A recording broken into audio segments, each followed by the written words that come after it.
আসসালামু আলাইকুম। ষান্মাসিক সামষ্টিক মূল্যায়ন 2024 গণিত নবম শ্রেণী নমুনা প্রশ্ন 2। প্রেক্ষাপট: এখন অনেক স্কুলে স্কুল ভ্যান নামে একটি পরিবহন চালু আছে, কিন্তু তোমাদের স্কুলে নাই। তোমাদের বিদ্যালয়ে ছাত্রছাত্রীর সংখ্যা 900 জন। তোমাদের বিদ্যালয়ের সকল ছাত্রছাত্রী চাচ্ছে যে তোমাদের স্কুলেও স্কুল ভ্যান পরিবহন ব্যবস্থা চালু হোক। এই জন্য তোমরা প্রধান শিক্ষকের নিকট একটু স্কুল ভ্যানের ব্যবস্থা করার জন্য আবেদন দিয়েছো। উত্তরে প্রধান শিক্ষক বলে দিয়েছেন, পায়ে হাঁটা ছাত্রছাত্রীর সংখ্যা 90 জনের বেশি না হলে স্কুল ভ্যানের ব্যবস্থা করা হবে না। অন্যদিকে তোমাদের এলাকায় স্থানীয় একটি দৈনিক পত্রিকা তোমাদের স্কুলের যাতায়াত ব্যবস্থা নিয়ে জরিপ করছে, যা নিম্নরূপ: কমলাতা স্কুলে 900 জন ছাত্রছাত্রীর মধ্যে 500 জন ছাত্রছাত্রী বাসে যাতায়াত করে, 200 জন ছাত্রছাত্রী ইজি বাইকে যাতায়াত করে, 400 জন ছাত্রছাত্রী রিক্সায় যাতায়াত করে, 200 জন ছাত্রছাত্রী বাসে ও রিক্সায় উভয়ই যাতায়াত করে কিন্তু ইজি বাইকে যাতায়াত করে না। 50 জন ছাত্রছাত্রী বাসে রিক্সায় ইজি বাইকে উভয়ই যাতায়াত করে। অবশিষ্ট ছাত্রছাত্রী পায়ে হেঁটে যাতায়াত করে। তো এটা গেল আমাদের প্রশ্ন। এখন এইখান থেকে আমাদের বিভিন্ন প্রকার প্রশ্ন করলে যেটা উত্তর করতে হবে। এখন উপরোক্ত জরিপকে কাজে লাগিয়ে নিম্নলিখিত কাজগুলো করে তোমাদের প্রধান শিক্ষকের আরও দৃষ্টি আকর্ষণ করো। কাজগুলো দলগতভাবে ভেনচিত্রের মাধ্যমে উপস্থাপন করে সমাপ্ত করো। কাজ 1, তথ্যগুলো ভেনচিত্রের মাধ্যমে উপস্থাপন করো। তো আমরা এখানে তথ্যগুলোকে ভেনচিত্রের মাধ্যমে উপস্থাপন করেছি। দেখো এখানে লেখা আছে 900 জন, এটা হচ্ছে সার্বিক সেট, অর্থাৎ জরিপকৃত ছাত্রছাত্রীর সংখ্যা 900 জন। রিক্সায় গেছে 400 জন, ইজি বাইকে গেছে 200 জন, আর বাসে গেছে 500 জন। 200 জন রিক্সা এবং বাসে গেছে, এই জন্য 200 জন রিক্সা থেকে বিয়োগ করা হয়েছে এবং বাস থেকেও বিয়োগ করা হয়েছে। এই 50 জন ইজি বাইক রিক্সা বাস উভয়ইতে গিয়েছে, এই জন্য এই 50 জন রিক্সা ইজি বাইক বাস থেকে বিয়োগ করা হয়েছে। তাহলে শুধু রিক্সায় গেছে 150 জন, শুধু বাসে গেছে 250 জন, ইজি বাইকে গেছে 150 জন। এই গেল আমাদের এটা ভেনচিত্র। এরপরে চলে যাই পরের প্রশ্নে। তথ্যগুলোকে প্রাথমিকভাবে সেটের গাণিতিক রূপে উপস্থাপন করো। সমাধান: মনে করি বিদ্যালয়ে জরিপকৃত ছাত্রছাত্রীর সেট ইউ, বাসে যাতায়াতকারী ছাত্রছাত্রীর সেট বি, রিক্সায় যাতায়াতকারী ছাত্রছাত্রীর সেট আর, ইজি বাইকে যাতায়াতকারী ছাত্রছাত্রীর সেট ই, পায়ে হেঁটে যাতায়াতকারী ছাত্রছাত্রীর সেট ডাব্লু। তাহলে N of U equal to 900 জন, এন অফ বি মানে বাসে হলো 500 জন, আরতি রিক্সায় 400 জন, ইজি বাইকে 200 জন। ভেনচিত্র অনুযায়ী 3টি যানবাহনই যাতায়াত করে এমন ছাত্রছাত্রীর সংখ্যার সেট, মানে কমন অংশটুকু। তো 50 জন আমাদের 3 পরিবহনেই গেছে। বাস ও রিক্সায় যাতায়াত করে কিন্তু ইজি বাইকে যাতায়াত করে না এমন ছাত্রছাত্রীর সংখ্যার সেট। এটা বাস আর রিক্সা দুটো একই থাকবে কমন, বাট ইর উপর কমপ্লিমেন্ট হবে, কারণ ইজি বাইকে যেহেতু ছাত্রছাত্রী চলে না এই জন্য এটা কমন হবে, সুতরাং এটা বাদ যাবে। তার মানে এখানে দাঁড়াবে 200 জন। এবার দেখি শুধু বাসে যাতায়াত করে, তাহলে বি থেকে মানে বাস থেকে বাকি যে কমন অংশগুলো আছে সেগুলো বাদ দিতে হবে। 200 জন আর 50 জন বিয়োগ করলে আমরা পাবো হলো 250 জন। শুধু রিক্সায় যাতায়াত করে, তো 400 থেকে বিয়োগ করতে হবে। তো এখানে কমন অংশটুকু ছিল 200 জন শুধু বাস এবং রিক্সার মধ্যে, আর এখানে ছিল 50 জন। তো আমরা বিয়োগ করব, তো 400 থেকে 250 বিয়োগ করলে 150 হবে। এটা মিস্টেক হয়ে গেছে, এটা 150 হবে। এরপর অংশ চলে যায় শুধু ইজি বেগে যাতায়াত করে কতজন ছাত্রছাত্রী। তাহলে এখানে দেখেন শুধু ইজি বেগে যাতায়াত করে, তাহলে এন অফ ই থেকে এটা বাদ দিতে হবে। তো 200 বিয়োগ 50 150 জন, কারণ ইজি বেগের মোট জনসংখ্যা ছিল 200 জন ছাত্রছাত্রী। এখান থেকে কমন অংশটুকু অর্থাৎ ইজি বাইক বাস রিক্সাতে উঠছিল 50 জন, ওখান থেকে 50 জন বিয়োগ করলে আমরা পাবো 150 জন। ওকে, যে কোনো একটি যানবাহনে যাতায়াত করে কতজন ছাত্রছাত্রী? সমাধান: অন্ততপক্ষে একটি যানবাহনে যাতায়াত করে 250 জন ছিল বাসে, 150 জন ছিল রিক্সায়, 150 জন ছিল ইজি বাইকে, আর 200 জন ছিল বাস এবং রিক্সার মধ্যে, আর উভয়তে ছিল 50 জন। সবগুলো মিলে যোগ করলে আমরা পাবো হলো 800 জন। তো এরপর অংশটুকু আমরা দেখি শুধু পায়ে হেঁটে যাতায়াত করে কতজন ছাত্রছাত্রী। তাহলে পায়ে হেঁটে যাতায়াত করে N of W equal to, তাহলে কী হচ্ছে, আমার মোট ছাত্রছাত্রী ছিল 900 জন। 900 থেকে অন্ততপক্ষে একটি পরিবহনে যাতায়াত করে এরকম ছাত্র সংখ্যা ছিল 800 জন। তাহলে বিয়োগ করলে আমরা পাবো কত? 100 জন। তাহলে পায়ে হেঁটে যাতায়াত করে 100 জন। তাহলে আমাদের প্রধান শিক্ষক বলেছিলেন 90 জনের বেশি যদি পায়ে হেঁটে যাতায়াত না করে তাহলে স্কুল ভ্যানের ব্যবস্থা করা হবে না। তো যেহেতু এখানে 100 জন করেছে এই জন্য আমাদের স্কুল ভ্যানের ব্যবস্থা করা হবে। তো এভাবেই কিন্তু আমাদের মূল্যায়নের প্রশ্নগুলো কিন্তু হবে। তো আশা করা যায় ভিডিওটা ভালো লেগেছে। ভিডিওটা ভালো লাগলে অবশ্যই চ্যানেলটাতে সাবস্ক্রাইব করে আমার পাশেই থাকুন। আল্লাহ হাফেজ।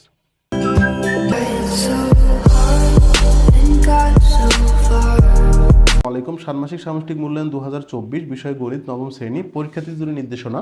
নমুনা প্রশ্ন। প্রেক্ষাপট: লিলি তার মায়ের জন্য একটি উপহার কিনতে চায়। উপহারটি কমপক্ষে 300 টাকা লাগবে। লিলি পরিকল্পনা করে সে নভেম্বরের প্রথম সপ্তাহ থেকে কিছু টাকা সঞ্চয় করতে থাকবে। প্রথম সপ্তাহে যত টাকা সঞ্চয় করবে পরের সপ্তাহে তার দ্বিগুণ করবে। তো পরিকল্পনা অনুযায়ী লিলি 2 টাকা দিয়ে সঞ্চয় শুরু করলো, অর্থাৎ 2 টাকা সঞ্চয় করলে পরের মাসে পরের সপ্তাহে 4 টাকা, তারপরের সপ্তাহে 8 টাকা, এভাবে পর্যায়ক্রমে বাড়বে। মাটির ব্যাংকটিতে 3 মাসে মোট কত টাকা জমা হয়েছে ব্যাংকটি না ভেঙে লিলি তার জানার পরিকল্পনা করে। তার মাথায় দুটি ভাবনা উকি দেয়। প্রথমটি হলো 3 মাসে বা মোট 13 সপ্তাহে যত টাকা সঞ্চয় হয়েছে তার প্রতি সপ্তাহে টাকা হিসাব করে নির্ধারণ করা। কাজ 1, পদ্ধতি দুটির মধ্যে কোনটি বেশি কার্যকর এবং কেন? সমাধান। তো একটা কি হলো, প্রতি সপ্তাহের টাকা হিসাব করে করে বের করতে চাইছিল, আর একটা হচ্ছে বিকল্প একটা অনুসন্ধান করে পথ খুঁজে বের করতে চাইছিল। আমরা দ্বিতীয় পথটাতে যাব। তো পদ্ধতি দুটির মধ্যে দ্বিতীয়টি বেশি কার্যকর, কারণ এটা খুব সহজে বের করা যায় এবং সময় কম লাগে। 2 নম্বর কাজ, লিলি টাকা জমানোর পদ্ধতিটিকে একটি ধারায় প্রকাশ করো। তো ধারায় যখন আমরা প্রকাশ করবো তখন প্রথম পদ মানে প্রথম সপ্তাহে 2 টাকা জমাইছিল, তো বলা হয়েছিল দ্বিগুণ করে জমাবে। তাহলে প্রথমে যে 2 টাকা, পরে 4 টাকা, 4-এর ডবল 8 টাকা, 8-এর ডবল 16 টাকা, 16-এর ডবল 32 টাকা, 32-এর ডবল 64 টাকা, 64-এর ডবল 128 টাকা, এভাবে পর্যায়ক্রমে চলতে থাকবে। কত পর্যন্ত থাকবে? 13 সপ্তাহ পর্যন্ত চলতে থাকবে। তো এটাই হলো ধারা। এরপর দিকে চলে যাই, 11তম সপ্তাহে লিলি কত টাকা জমিয়েছে তা বের করো। তো আমরা যখন কোনো কিছু সপ্তাহের নির্দিষ্ট করে বের করব তখন আমাদের একটা সাধারণ ফর্মুলা আছে, তো সাধারণ সূত্রটা আমাদেরকে জানতে হবে। লিলির টাকার জমার প্রদত্ত ধারাটি, এটা তোমরা দেখতেই পাচ্ছ, 2, 4, 8, 2 এভাবে পর্যায়ক্রমে বাড়ছে। ধারাটির প্রথম পদ কত হলো? 2। এইটা কিন্তু সমান্তর ধারা হবে না, কারণ দেখো 4-এর থেকে যদি আমি 2 বিয়োগ করি 2 হচ্ছে, 8-এর থেকে 4 বিয়োগ করলে 4 হচ্ছে, 16 থেকে 8 বিয়োগ করলে 8 হচ্ছে। তার মানে এখানে প্রত্যেক ক্ষেত্রে বিয়োগ করার পরে রেজাল্টটা মিলিচ্ছে না, সুতরাং এটা সমান্তর ধারা হবে না। যদি সেটা ভাগ করে মিলে অর্থাৎ অনুপাত করে মিলে দ্বিতীয় পদকে প্রথম পদ দ্বারা, সেক্ষেত্রে কিন্তু এটা গুণোত্তর ধারা হবে। দেখো 2 দ্বারা 4কে ভাগ করলে কিন্তু 2 পাবো, আবার 4 দ্বারা 8কে ভাগ করলে 2 পাবো, 16 8 দ্বারা ভাগ করলে 2 পাবো, 8 2 16, 16কে আবার 32 দ্বারা মানে 32 16 দ্বারা ভাগ করলে কিন্তু আমরা 2 পাবো, 16 2 32, এভাবে কিন্তু 2 প্রতি ক্ষেত্রেই পাবো। সুতরাং এটার হবে সাধারণ অনুপাত হবে 4/2 = 2। এই মানটা কিন্তু 1-এর চাইতে বড়। এবার বুঝলাম। দেখো প্রদত্ত ধারাটি একটি গুণোত্তর ধারা, ধারাটির 11তম পদ, আমরা জানি n-তম পদ মানে সাধারণ পদ, এটা আগে বের করি। তো গুণোত্তর ধারার n-তম পদ আমরা জানি ar⁴n-1। তো গুণোত্তর ধারার 11তম পদ মানে n এর জায়গায় 11 বসাই দিতে হবে। তো 2 × তাহলে 11 বিয়োগ 1 মানে কত? 10। তো 2 এটা যদি আমরা ক্যালকুলেশন করি তাহলে পাবো আমরা হলে 2048 পাবো। 2 × 10 মানে এখানে 1024 পাবো। এটাকে যদি 2 দ্বারা গুণ করি তাহলে আমরা পাবো 2048। পরের প্রশ্ন চলে যাই। সুতরাং লিলি 11তম সপ্তাহে 2048 টাকা জমা হবে বা জমা করবে। এবার চলে যাই, লিলি 13তম সপ্তাহে মোট কত টাকা জমিয়েছে তা ধারা সূত্র ব্যবহার করে বের করো। তো লিলির টাকা জমার প্রদত্ত ধারাটি এটা, প্রথম পদ এইটা, সাধারণ অনুপাত এটা আমরা বুঝে গেছি অলরেডি। প্রদত্ত ধারাটি একটি গুণোত্তর ধারা, এটাও বুঝে গেছি। লিলি টাকা জমিয়েছে 3 মাস অর্থাৎ 13 সপ্তাহ। তো পদ সংখ্যা তাহলে n এর মান 13, তাহলে প্রথম 13টি পদের সমষ্টি আমাদের বের করতে হবে। তো আমরা গুণোত্তর ধারার প্রথম n সংখ্যক পদের সমষ্টি আমরা জানি, Sn = a × r⁻n-1 r-1 semicolon, তারপর লেখা হয়েছে r > এইটা লেখার উদ্দেশ্য হচ্ছে যদি r এর মানটা 1-এর সাথে বড় হয় তাহলে এই সূত্র বসাবো, আর যদি 1-এর সাথে ছোট হয় তাহলে 1টাকে সামনে লিখবো, 1 - r⁻n লিখবো আর 1 - r লিখবো, এটা 1-এর সাথে ছোট হইলে। তো r এর মান যেহেতু আমাদের 2 বাইর হয়েছে এখানে, এই জন্য আমরা এই ফর্মুলা ইউজ করব। তো দেখুন এর মান কত পাইছিলাম আমরা? 2, আর এর মান পাইছিলাম 2, তাহলে n এর মান কত? 13, পদের সংখ্যা n 13, তাহলে বিয়োগ করে দেবো এটা -1। তো r - 1, তাহলে r এর মান 2, 2 বিয়োগ 1। দেখুন নিচে কোনো লিখবো না, কারণ 2-এর থেকে 1 বিয়োগ করলে একই হয়, নিচে লেখা লাগবে না। তো এবার দেখুন 2⁻13 মানে 13 যদি আমরা ক্যালকুলেশন করি, 2 এর উপর যদি 13 দিই অর্থাৎ 13টা 2 যদি আমরা গুণ করি তাহলে 8192 টাকা পাবো। এখান থেকে আমরা যদি 1 বিয়োগ করি তাহলে পাবো 8191। তো সঙ্গে আছে 2, তাহলে 2 দ্বারা গুণ করলে আমরা পাবো 16382। অর্থাৎ 13 সপ্তাহে লিলি মোট 16382 টাকা জমিয়েছে। এটা গেল লিলির 13 সপ্তাহে মোট জমানো টাকার পরিমাণ। তো আমার ভিডিওটা ভালো লাগলে অবশ্যই চ্যানেলটিকে সাবস্ক্রাইব করে আমার পাশেই থাকবেন। আল্লাহ হাফেজ।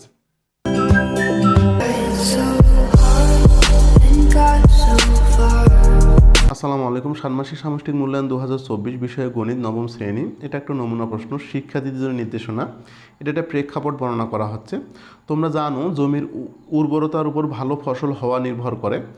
সময় যাওয়ার সাথে সাথে জমির উর্বরতা কমে যায়, এজন্য ভালো ফসল পেতে জমিতে সার প্রয়োগ করতে হয়।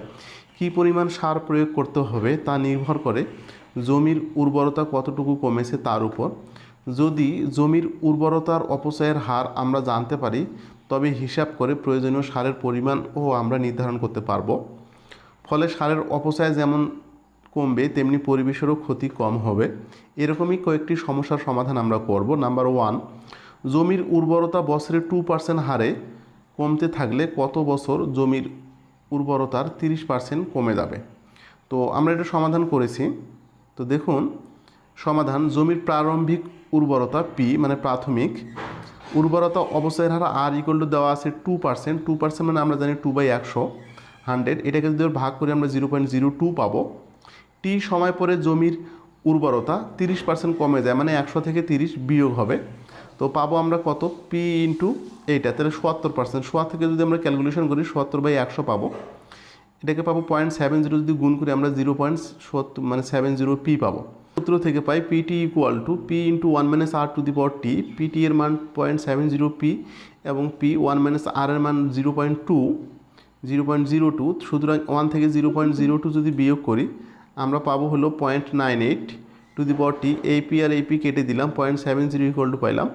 তো আমরা পাওয়ারটাকে এখানে বাম পাশে নিয়ে আসলাম আর 0.98কে ভিত্তি বানাইলাম, অর্থাৎ 0.98 লগ আর্গুমেন্ট 0.70। তো টি ইকুয়াল টু যদি এটা আমরা ক্যালকুলেশন করি লগ আগে ক্যালকুলেটারের মধ্যে, তাহলে আমরা এই মানটা পাবো 17.65480 এটা পাবো। তো এটাকে আনুমানিক হিসাবে ধরা হয়েছে 65 মানে কি 70, এই জন্য 17.70 লেখা হয়েছে।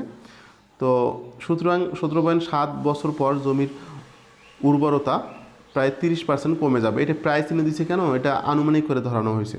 তো এটা গেল আমার ক নাম্বার প্রশ্ন। খ নাম্বার প্রশ্নটা চলে যায়। প্রতি কেজি সারে 1 কাঠা জমির উর্বরতা 5% বৃদ্ধি পেলে প্রতি বছর 1 বিঘা জমিতে কি পরিমাণ সার প্রয়োগ করতে হবে। দেখুন 1 কাঠা জমিতে কিন্তু 5% উর্বরতা বৃদ্ধি পাইছে এবং 1 কাঠা জমিতে কতটুকু সার প্রয়োগ করছে, 1 কেজি। তার মানে 1 বিঘা মানে 20 কাঠায় কত কেজি সার প্রয়োগ করছে সেটা কিন্তু আমাকে জানা লাগবে। তো দেখা যাক, 1 কাঠা জমির উর্বরতা 5% বাড়াতে সার লাগে 1 কেজি। 1 কাঠা জমির উর্বরতা 2% বৃদ্ধি করতে সার লাগে 2/5 কেজি। তো 20 কাঠা জমির উর্বরতা 2% বাড়াতে সার লাগবে বেশি হলে গুণ 2/5, তাহলে 4 × 5 = 4 × 2 = 8 কেজি আমরা পাবো। এখানে কয় কেজি পাইলাম, 8 কেজি। তো এটা গেল এই প্রশ্নের উত্তর। গ নাম্বার প্রশ্ন, 1 কেজি সারের দাম 17.75 টাকা হলে 1 বিঘা মাটিতে সার প্রয়োগ কত হবে। 1 কেজি সারের দাম যদি এত টাকা হয় তাহলে আমার সার লাগছে 8 কেজি, তাহলে 8 কেজি সারের দাম কত হবে, তাহলে ডাইরেক্ট গুণ করতে হবে। 1 বিঘা মাটিতে সার দিতে হয় 8 কেজি, তাহলে এখন 1 কেজি সারের দাম 17.75 টাকা, অর্থাৎ 8 কেজি সারের দাম গুণ দিলে 142 টাকা পাবো।